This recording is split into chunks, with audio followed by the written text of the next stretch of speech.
To me, one of the most common reasons for tight hips is because you lack range of motion in your ankles, knees, and your hips. A simple squat is one of the best tests to do to just see where you're at as far as tightness in your ankles, knees, and hips. So let's do a squat and find out how to do it right, and we'll go over some of the common misalignments. Okay, common misalignments, what I see when doing a squat is that people toe out too far. That's one. When they do that, they're more than apt to roll the ankles in and drop the knees in. That's very common.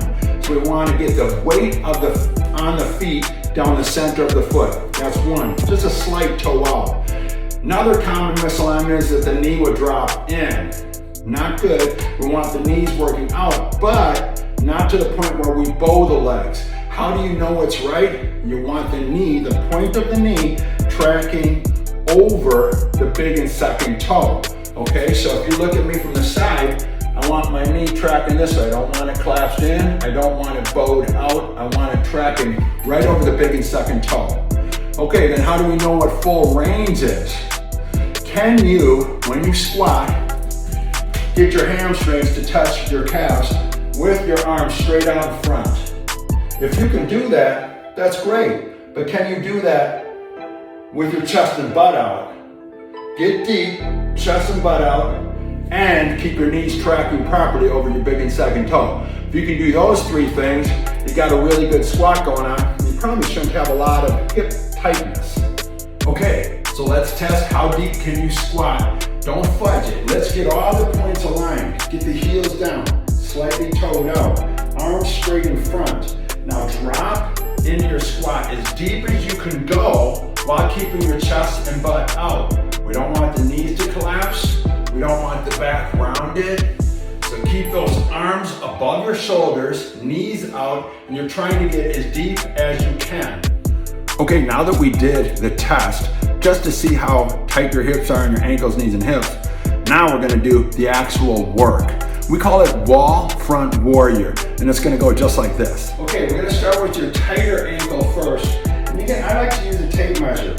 If you got really tight ankles, you might put your toe right against the wall, and you're going to, or a bench or anything like that, and you're gonna set up like this.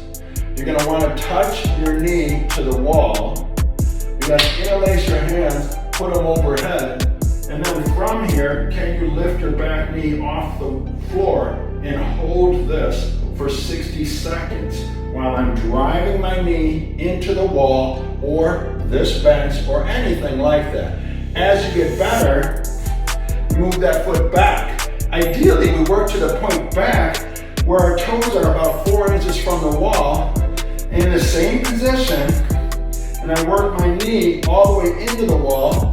Arms are overhead, keep my knee against the wall.